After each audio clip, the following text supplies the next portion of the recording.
Assalamualaikum warahmatullahi wabarakatuh. Alhamdulillahirrabbilalamin. Wassalatu wassalamu ala asrafil anbiya'i wal mursalin wa ala alihi wa sahbihi ajmain, amma ba'du.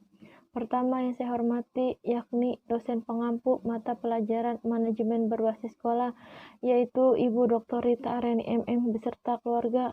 Mudah-mudahan beliau senantiasa diberikan kesehatan oleh Allah Subhanahu wa taala. Juga kepada rekan-rekan seperjuangan, mudah-mudahan Allah selalu mempermudah segala urusan kita.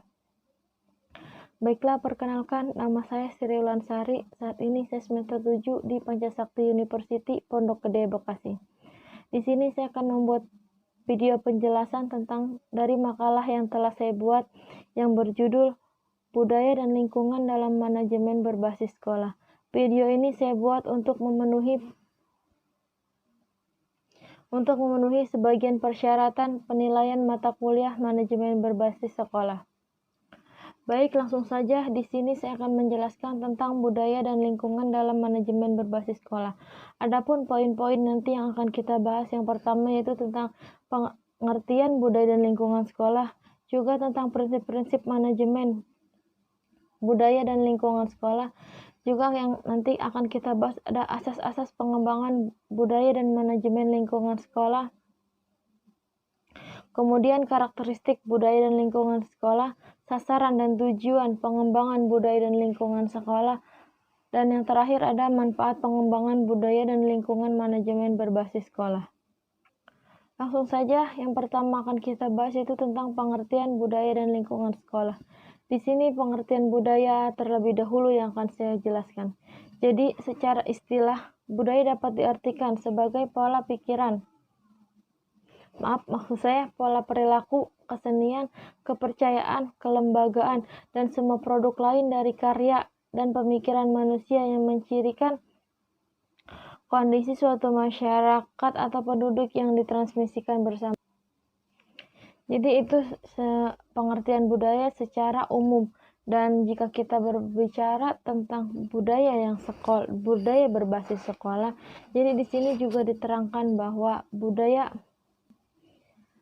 sekolah merupakan suatu sistem makna yang dianut bersama oleh warga sekolah yang membedakan antara satu sekolah dengan sekolah lainnya, atau bisa secara ringkasnya tuh bisa dibilang ini tuh ciri khas budaya itu ciri khas antara satu sekolah dengan sekolah yang lainnya.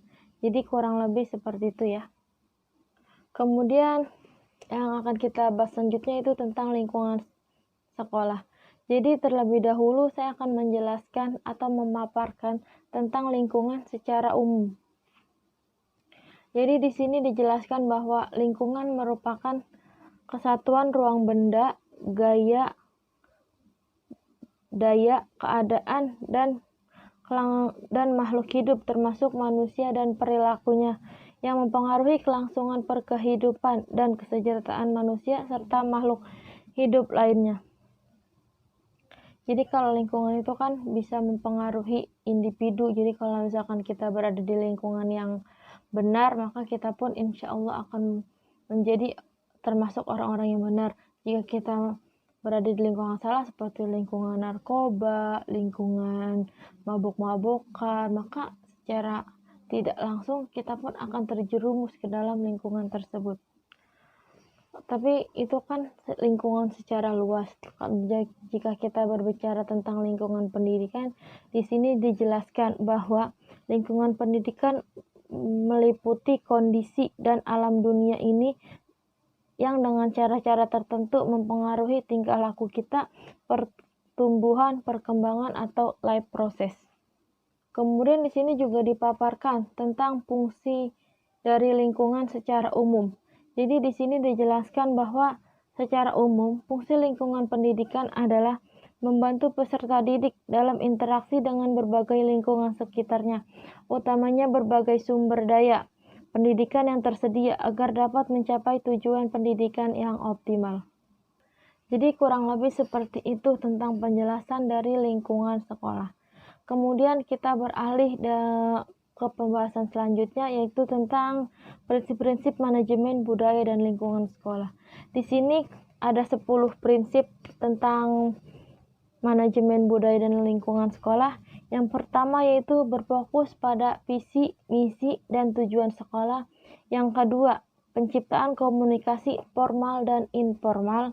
Yang ketiga, inovatif dan bersedia mengambil resiko. Yang keempat, memiliki strategi yang jelas. Yang kelima, berorientasi kinerja. Yang keenam, sistem evaluasi yang jelas. Yang ketujuh, memiliki komitmen yang kuat. Yang kedelapan, keputusan berdasarkan konsensus. Yang kesembilan, sistem evaluasi yang jelas. Dan yang terakhir, evaluasi diri. Jadi itulah prinsip-prinsip manajemen dalam lingkungan berbasis sekolah. Kemudian kita akan melanjut lagi tentang asas-asas pengembangan budaya dan lingkungan sekolah. Di sini ada 9 poin tentang asas-asas pengembangan budaya dan lingkungan sekolah. Yang pertama yaitu kerjasama tim, yang kedua kemampuan, yang ketiga keinginan, yang keempat kegembiraan, yang kelima hormat, yang keenam jujur, yang ketujuh disiplin, yang kedelapan empati, dan yang terakhir yang kesembilan pengetahuan dan kesopanan. Pengetahuan dan kesopanan ini meliputi para personil sekolah yang disertai dengan kemampuan untuk memperoleh kepercayaan dari siapa saja yang akan memberikan kesan yang meyakinkan bagi orang lain.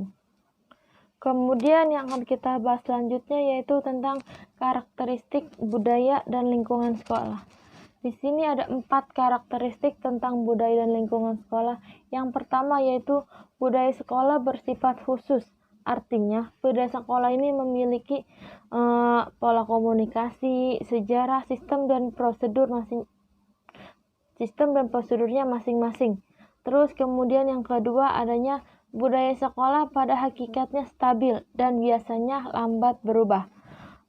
Budaya sekolah ini akan berubah apabila ada ancaman krisis dari sekolah yang lain. Kemudian yang ketiga, budaya sekolah biasanya memiliki sejarah yang bersifat implisit dan tidak eksplisit.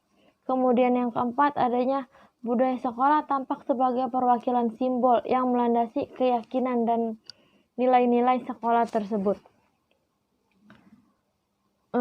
Selain dari karakteristik budaya sekolah, di sini juga kita akan membahas tentang sasaran dan tujuan pengembangan budaya dan lingkungan sekolah.